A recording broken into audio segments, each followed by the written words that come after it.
the first presenter is Hilda Teresa Ayala González from the General Archives of Puerto Rico. The title of her presentation is Digitization at the General Archives of Puerto Rico, Our Path to be Faji Compliant. Hilda has a master's in archival studies from the University of British Columbia in Vancouver and a master's in library science from the University of Puerto Rico. She helped establish and develop the digital institutional repository and the preservation workshop at the library after the impact of Hurricane Maria in 2017.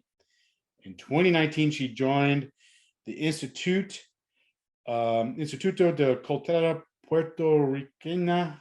I really brutalized that. I'm really sorry. So Hilda, you're going to have to repeat that part. And was responsible for establishing the Preservation and Digitization Program.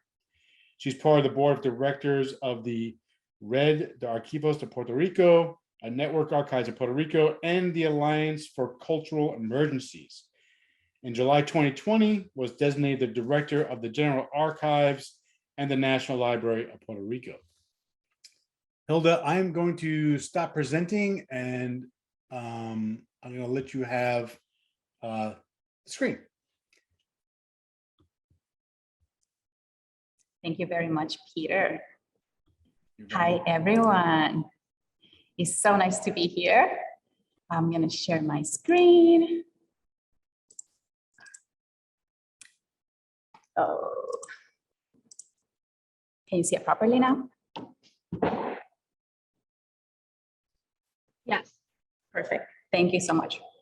So thank you, everyone, for the invitation. It's really great to be here to share with everyone how it's been our first year of working with this digitization project at the General Archives and National Library of the Instituto de Cultura Puertorriqueña. That's how we say it. But very good job, Peter. As Peter mentioned, I have a master in archival science and I have a master in library science. I work at the UBC library as a conservator assistant, and at the University of Puerto Rico in Mayaguez, I had the opportunity to work with the digital repository. And for me, this is very important because one thing that I am not, or maybe I am on my way to becoming one, is that I was not a digitization specialist. This is something that I came to as a librarian and as an archivist. I arrived at the ICP in 2019, and my role was to establish the preservation and digitization services. And in my interview, I said it, that my background is in archive and it's in libraries, but I will do everything in my capabilities to make this the best center possible. So if you wonder how I got here, I have always liked challenges. I like to change what I do. And I think it's one of the most wonderful things the information science profession has, is that we can evolve, we can grow, we can experience different things throughout our career. You know, we don't have to do something forever and ever. And that's how I got here. It's because I said yes, and that I was going to do a great job. And basically what I am going to be explaining throughout this presentation is how did we got to Faji and how our first year has been on our way to be Faji compliant.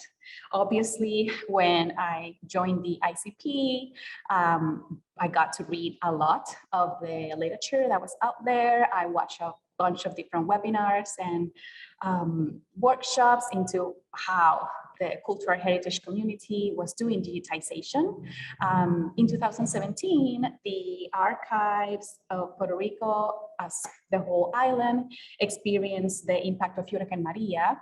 And we had, at the Institute of Puerto Rican Culture, the opportunity to have an assessment from the NARA team. And it's through NARA that we learned about Faji. when they presented the necessity of the archive to start thinking about how are we going to preserve our valuable resources in case another disaster like Maria happened, they recommended that we should look into Faji so we can do the digitization following the best standards that are out there at the moment.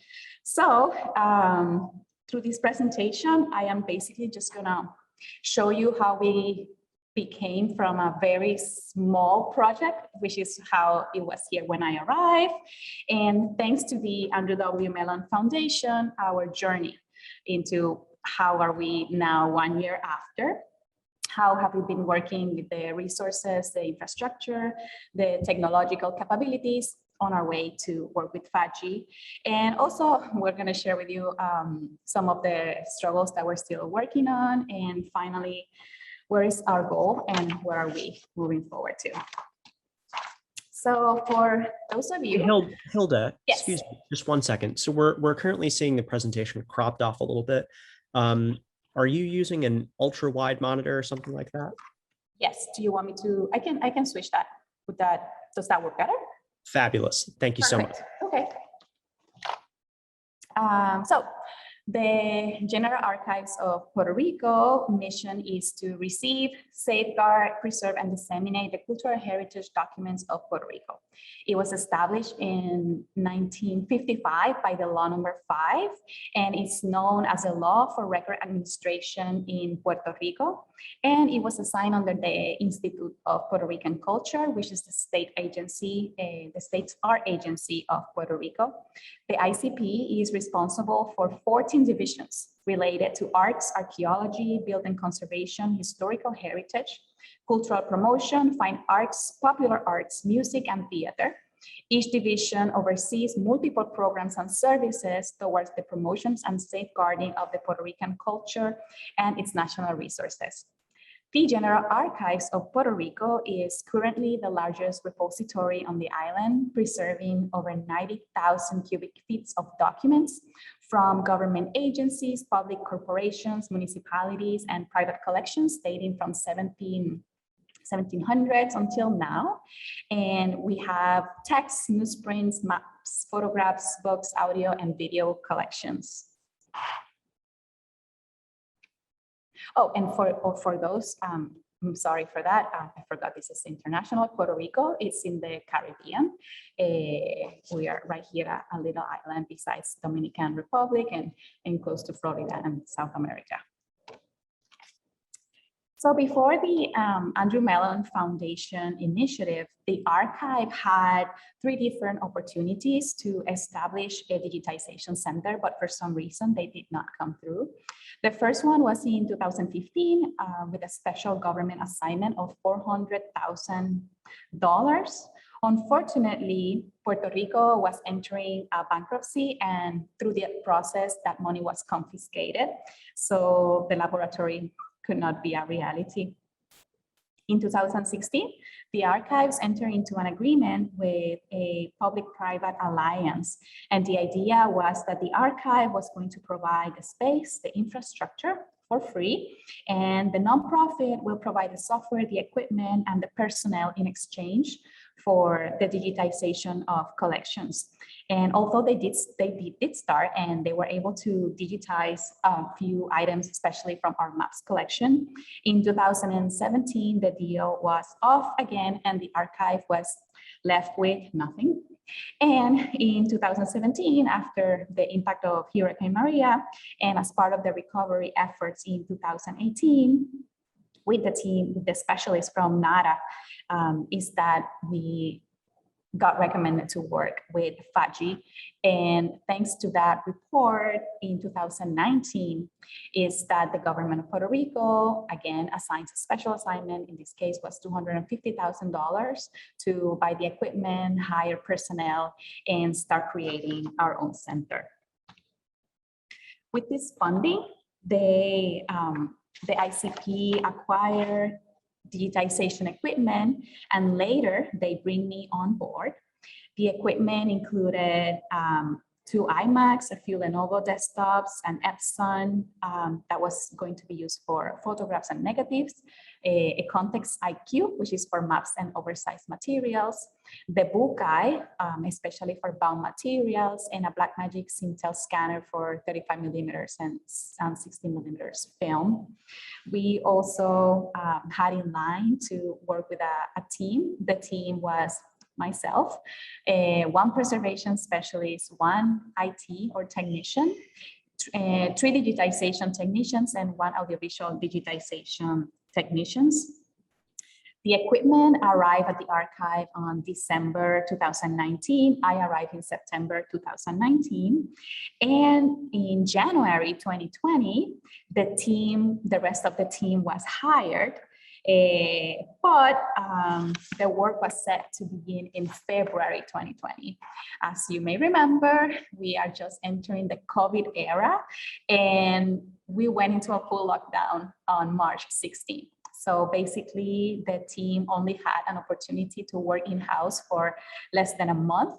And it was through those practices that we were being challenged by what Faji expects you to do and what we could actually do with what we had and the knowledge we were trying to build at the moment. So some of the things that we were able to find out during this month that we were working on is that we needed to improve our environment. As you saw in the previous photograph, our biggest problem is the light. This building is a historical property, and it depends completely on natural light. And as you know, we need to control the light so our images looks the same.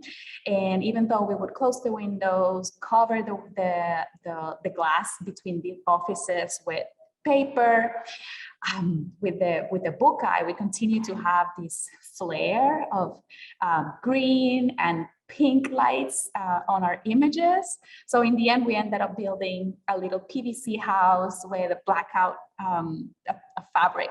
It was built in-house here, and we know that the flare, it stopped. So the images were coming okay, but then it was very uncomfortable to work with because the little house was too small for the Buckeye, and we already had problems with the space for digitizing bound materials. At this time, we had no instruments or software to evaluate the equipment and prove that we were going to be Faji compliant. Our storage capacity was very small, 24 terabytes, and it's very small because we were going to be working with audiovisual materials, and this takes up a lot of space.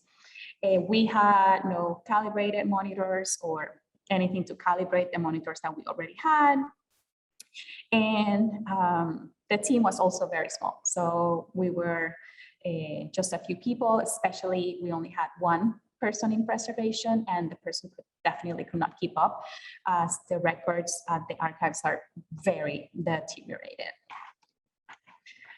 So one thing that happened in the pandemia, which was pretty awesome, is that we had a chance and an invitation to work with the Andrew W. Mellon to submit a proposal. And our goal was to develop and implement the General Archives Digital Collection Initiative.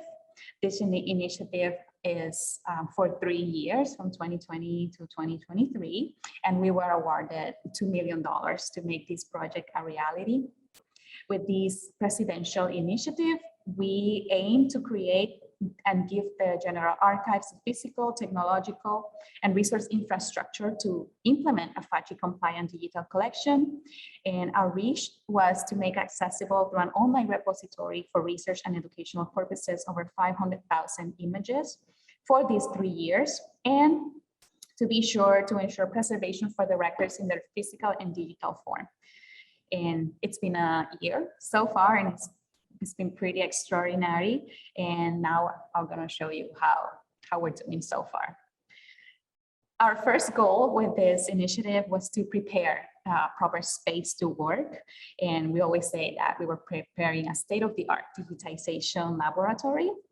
This image that you're seeing here, the sketch, was prepared by our project manager, Natalia Hernandez. And the area that we selected, because there's not a lot of spaces here available for making this center, is still presents its challenges because it's very narrow. It's a narrow space, but we have been able to make it work. It looks nothing like this, so that's very interesting. We would play around putting the pieces together to see how it would work best for the workflow, and we continue to change it. So about 2 weeks ago, we changed it again. And we know as we learn, we might change it again in the future. So it's good. One of our biggest challenges is that everything in this building, because it's a historical building, we cannot impact the building, and it needs to be movable, removable. So we have to think a lot about how we can construct or dismount things by us, by the personnel. And whenever possible, we will have to use wheels to push them around. So we got tables, we got chairs, we got carts, and to control the light, we got 2 canopy tents. And this is a part of the team working to set up the spaces. On the left is the project manager. She was responsible of making all the shelves on the carts. And then on the right is part of the team as we were putting together the canopy tent. The canopy tents, they were completely customized for our needs to control the 100% of the environment. It uses Velcro, and we can adhere the walls, and it's easy to dismount and mount and clean.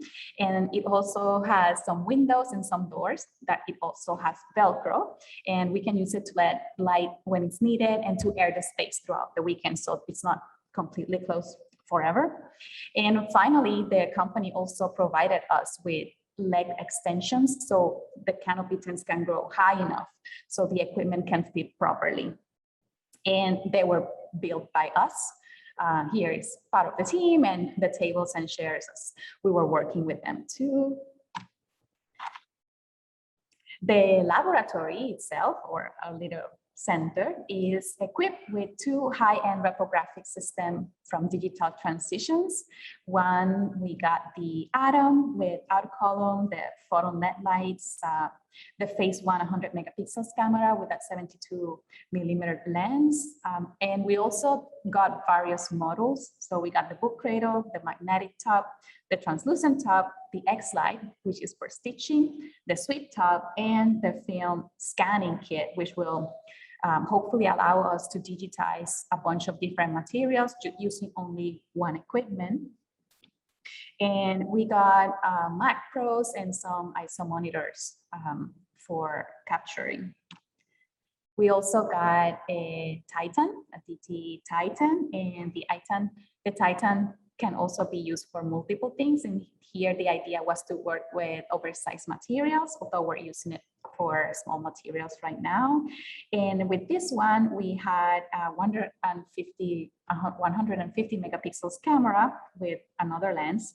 And we also got a LinHub book copying easel to help us with the books. It also has an ASO, but this one is connected to a Lenovo. It's the only computer that we have right now that it doesn't have a Mac to it, and it's working good so far. We have learned a lot to work in complete collaboration with the conservation department, and they have helped us a lot to build and personalize working spaces for the team. In here, this is a module they were constructing to prevent the light from the photon, DT photon lights to bother the technicians, and they protect them so they don't get any injuries. Here are some of the targets that we have been working with. These ones are from the Image Science Associates and were purchased for analyzing the equipment performance before the beginning of each section. Originally, we were looking into the DICE level target, but in 2020, the new Faji target was released and is the one that we got. And this one was developed between the ISA and the Library of Congress to work with the ISO 19264 specifications. And I believe we were one of the first institutions who got to play with this one in particular. And we also got some OLTs and basic color for the extractor for creating the ICC profiles. This one was very fun. One thing is that we know we need a lot of tools to work properly with the materials. And this is a list of some of the tools that we use on the laboratory. For this, we use the ImageMuse forum and ask other institutions what were their favorite tools or must-haves that we should include in our. And we compile this list, and they are available. So we got levels, microspatula, mylar strips, cotton thread to maintain items on place.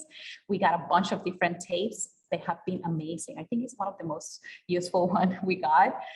The same with black cardboards, hand and hair blowers, compressed air cans to clean the equipment, magnetic stripes, vibration pads, clamps, and foam.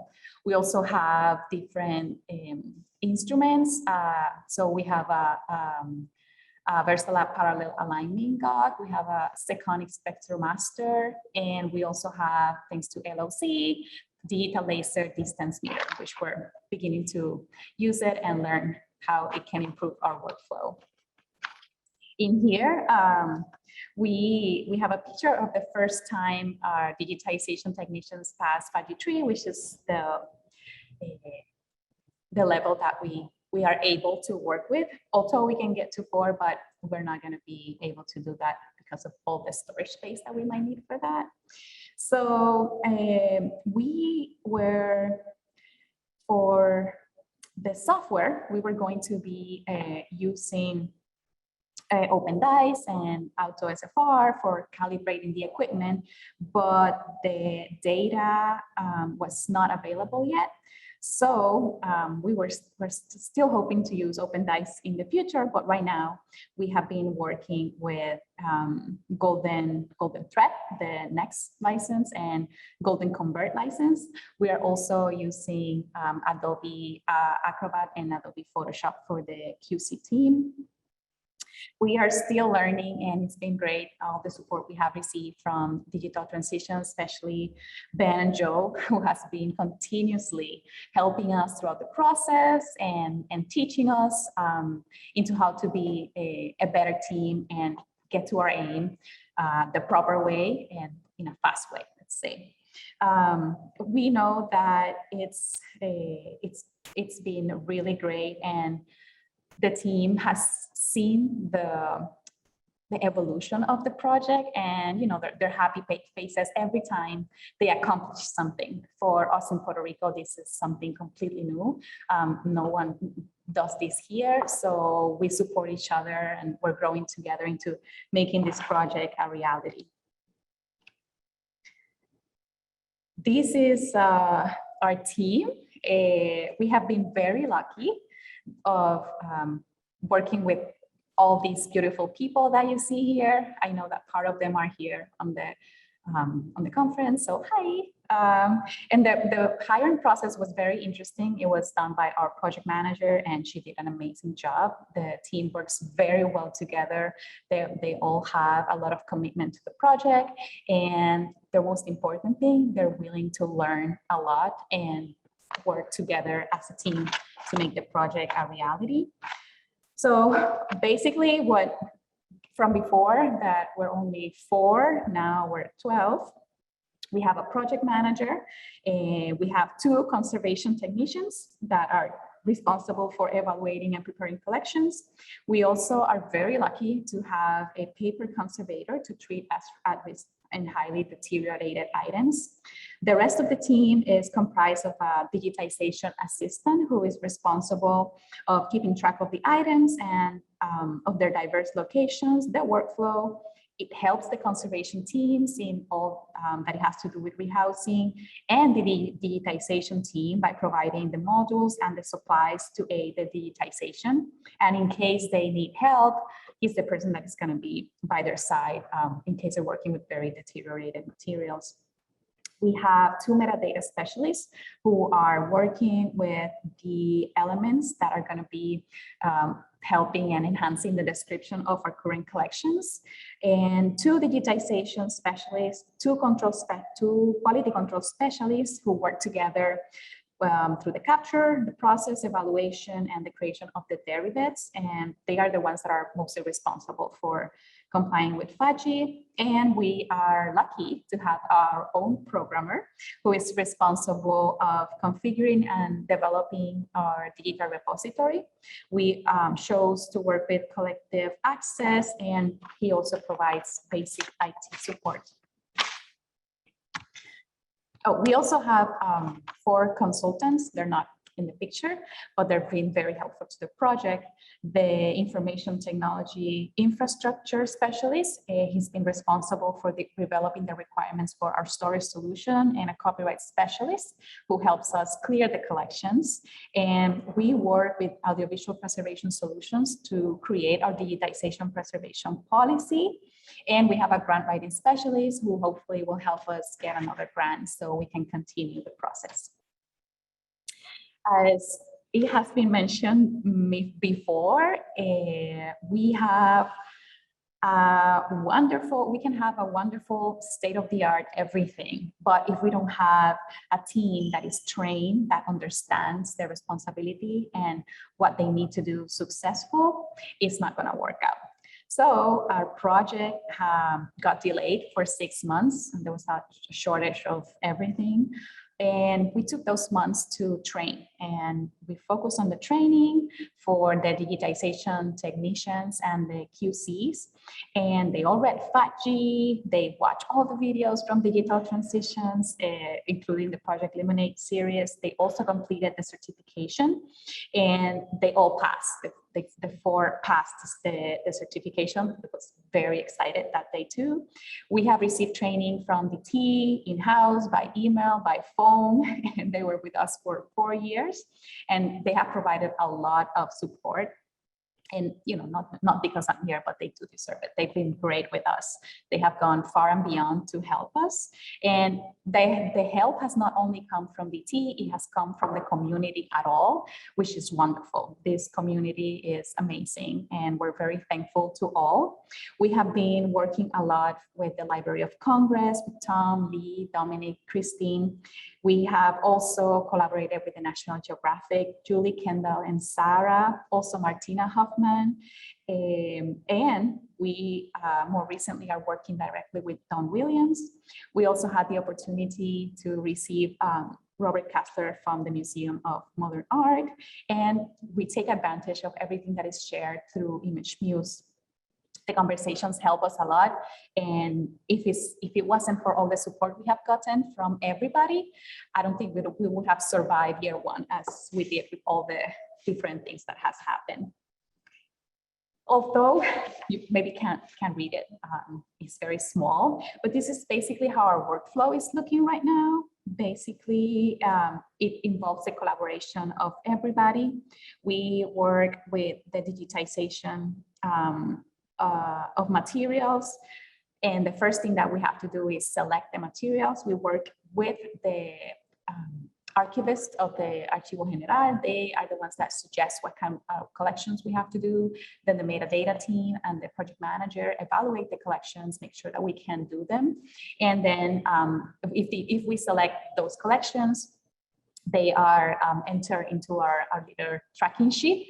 The tracking specialist or our assistant, he's responsible of bringing the materials to the conservation laboratory. And then we have a triage, and then we separate the materials that only need to be dry cleaned from the materials that need the conservation treatment. Once the materials are ready, they again go through the digitization assistant, who, depending on how the digitization team is going, will bring the materials over, just to make sure that they always have something to do. The digitization team is responsible of checking the equipment, calibrating, and making sure we're working good with Faji. And their only responsibility is to do the capture, and then they will send the raw with the recipe through the QC. Each equipment, so the Atom and the Titan, has a team that works together. So the QC for the Atom will work with the stuff that comes out of the atom, and same with the Titan. So they work together, you know, they share the knowledge and everything. But in this way, we can continue to have things moving forward. And once the materials are finished, they go back to where they belong in the collection. And although we're not yet there, because we're still working on it, lastly, they will go into the digital repository. Here are the stuff that we're still working with. Hilda, I don't mean to interrupt your presentation. We're really running a little bit late, so we're gonna take the questions Q&A Yes. as a breakout, but I don't want to go too much longer because I don't want to go into the next presentation time. So if it's possible to wrap this up in about 2 minutes, that would be fantastic. You got it. Thank you. So this is where we are still working on. We're still working with the development of the digital repository and to have our server ready. Hopefully in the next few months, it will be installed. And here is basically how the space is looking so far. On the left is how we got it, and on the right is how it's looking. We merged the Digitization Center. At the bottom, you can see the little tents, and that's where the DT equipment lives. We know that we're still needing to do a few more upgrades just to make sure that the workflow is looking fine. And we had the idea that we're going to be able to do the 500,000 images, but don't know if that's going to be possible, as you know, we were delayed, not our fault, but we have enjoyed the process very, very much so. And our goal is that after we learn how to be Faji compliant with very high equipment, we want to translate that into a more economical model so other institutions in Puerto Rico can apply it. So that was it. And thank you very much. This is the list of all the names of the team, and they have been very wonderful. So thank you, Peter. Hilda, thank you for that great presentation. It's nice to see all that progress over the years and how fast you've gotten up to speed on your new program and so forth. Unfortunately, the intro part of today went a little bit over, and we don't have time for do a Q&A now, but we can do the questions at the breakout. So why don't we just do that? If that's okay with you, Hilda. We actually can take the questions now. Okay, so I stand corrected. Let's take some questions. So I guess I'll read the first one to you, Hilda. What are the dimensions of your canopy tents that you had to install to have a controlled lighting environment? Sorry, can you repeat that? The canopy tents that you installed in that space to control the light, what are the sizes of those tents or the dimensions? Okay, so we actually got two canopy tents. We have one that is 20 by 10, and then we got one that is 10 by 10. Mm-hmm. So in the 20 by 10, we got the Titan, and in the 10 by 10, we got the Atom. Awesome. And they're 11, they can reach to 14 feet height, if I'm not mistaken. Wow, impressive. Another question, what kind of lights are you using with the Titan?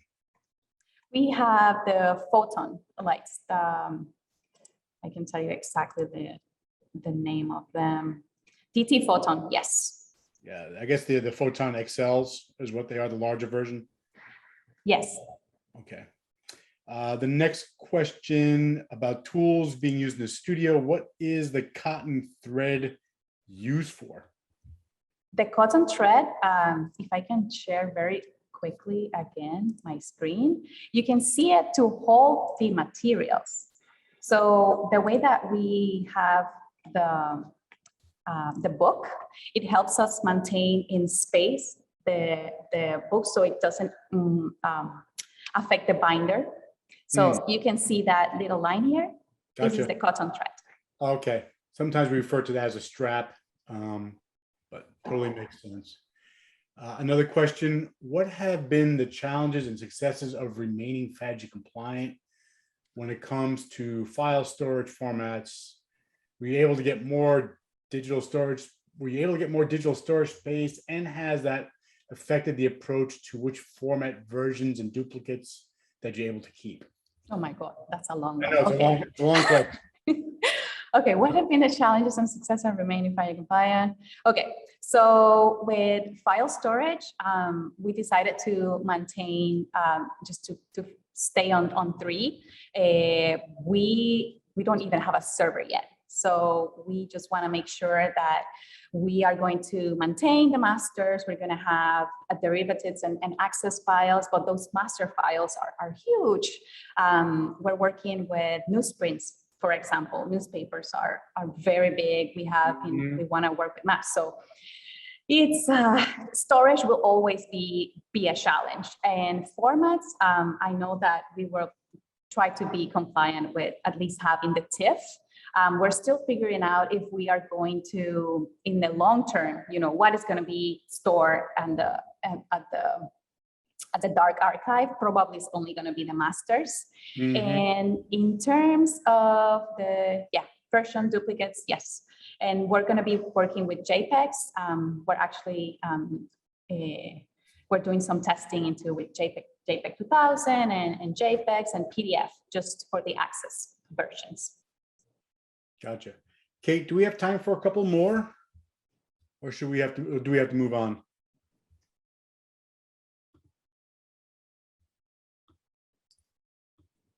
Sorry, I had to find my Zoom. Yes, we have time for a couple more. Okay. Let's keep going then. And I appreciate you answering all our questions, Hilda. What are the advantages of having conservation, preservation, and imaging in the same building? It's wonderful.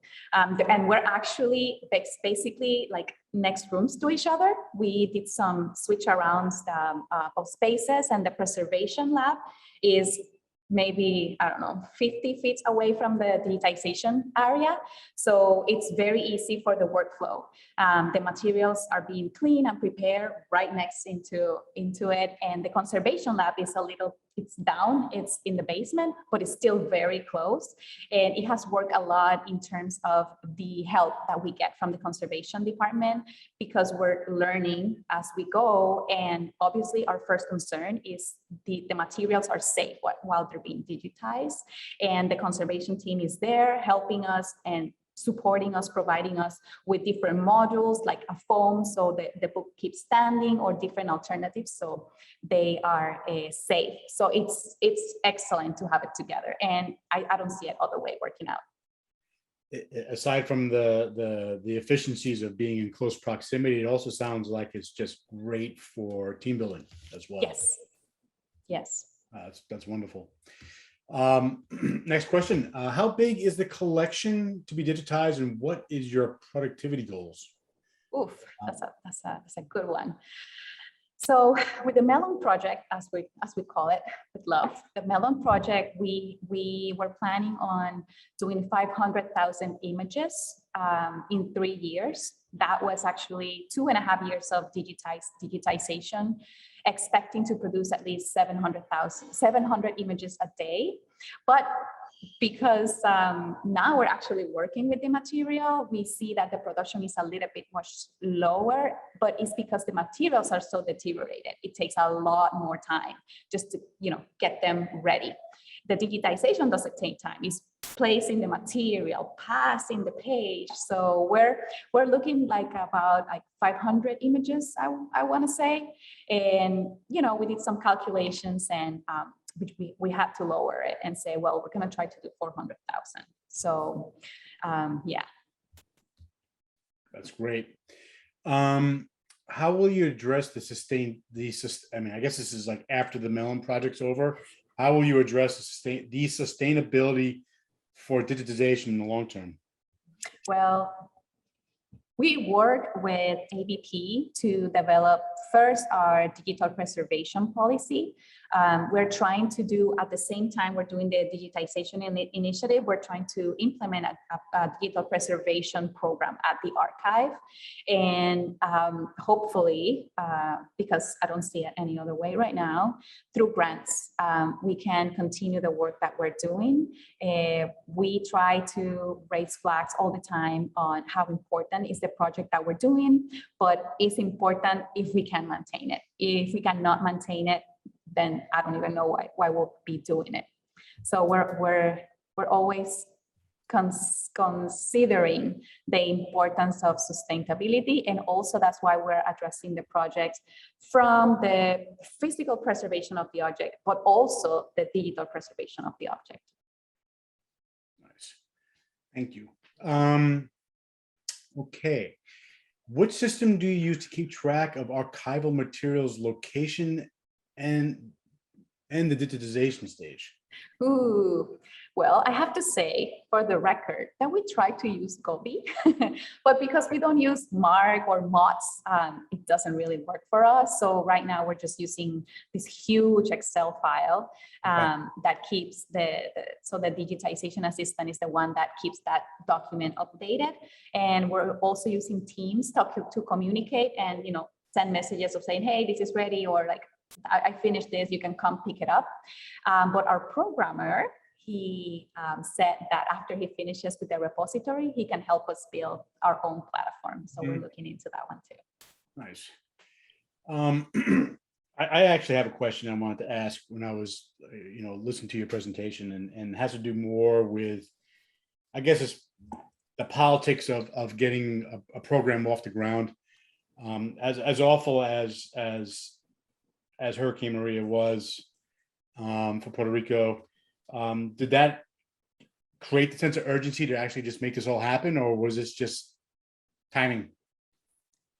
We can say it's a little bit of both, but I do have to say that because we had that assessment from Preston Huffman and Audrey from NARA, they suggested the importance of digitization. We have a very historical building. We're working to make better our preservation basics, like for maintaining temperature and climate controls, but we live in the Caribbean, it's very hot, it's very humid. So it's a lot of challenges to preserve the physical items themselves, but it was also a very good timing. As I mentioned, we tried before. I mean, I say we, even though I've been only here for 2 years, but the archive had tried before to have a digitization initiative. It just didn't work out. And now it's moving forward. So hopefully we can make something that will stay and will help for the future. Yeah, great. Okay, let's keep going here with some questions. Is there a difference between Faji and Trusted Digital Repository? Ooh, yeah, that's a bunch of differences. So basically, Faji is just a set of instructions on how we can digitize materials. And a trusted digital repository, it's another bunch of instructions, but on how am I going to preserve those digital materials for the long term. So, they're very different. They're very different things. I don't even know if we can ever have a trusted digital repositories, because to become one, the certification and all the stuff that you have to have is very long. But at least we're working to have our digital preservation system and program and software. So maybe in the long term we can see a trusted digital repository, but not right now. Gotcha. Okay, here's another question. How does the role of quality control specialist interact with the digitization technician? So they each have their own responsibilities. Basically, the digitization technicians are only responsible of capturing the image. So using the capture one, they prepare the recipe, they do the capture, they do the calibration, and then they send the raw to the QC. And the QC, at least for us, does everything else. So the QC does the QC, checks that we're complying with all these little checklists that we have. And they also create the derivatives. And if there is something wrong, they talk back to the digitization team and tell them, okay, so this image was out of focus, or this image, the color looks weird. And then they we'll redo the job again.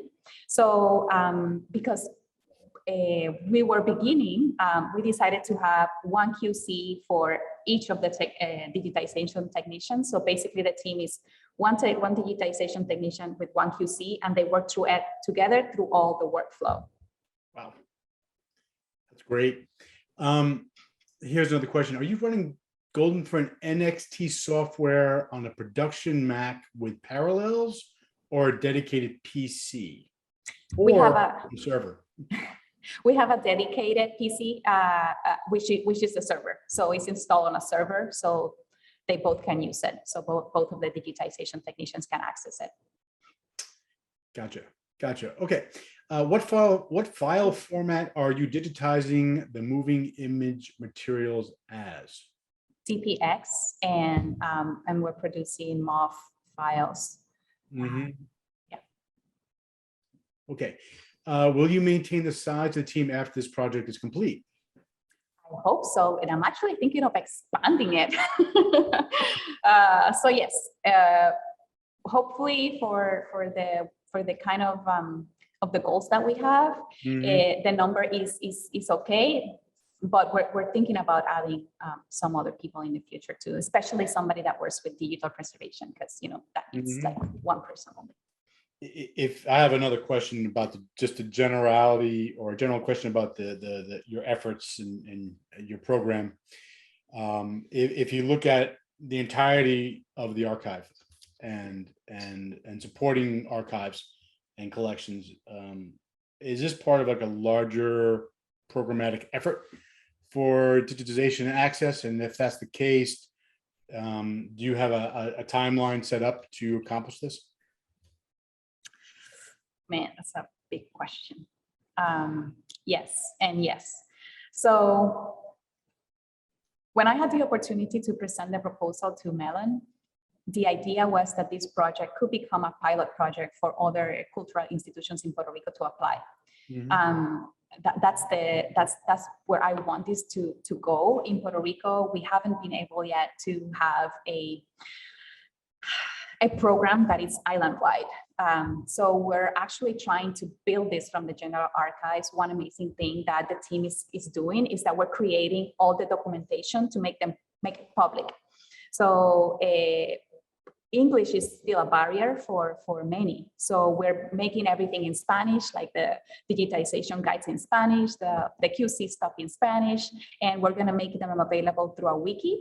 And also when the repository is ready, the code is gonna be it's gonna be set up free, so anybody else in Puerto Rico can use the same code with our own idiosyncrasies of Puerto Rico. So the idea is, yes, that hopefully in the next 10 years that we can see more collections well digitized and enhance access to research. As you may know, a lot of Puerto Ricans live in the US and other parts of the world, and it would also be very wonderful to provide access for those records for those that are not here. Oh, because Puerto Rico is very small. So if somebody from Mayaguez, although it's still difficult, but somebody from the side of the island wants to come here, it will take it 3 or 4 hours to drive here. And then it will have just a few hours for research, and then it will have to go back. So by this, we can democratize and provide more access to the valuable resources that we have. Thank you.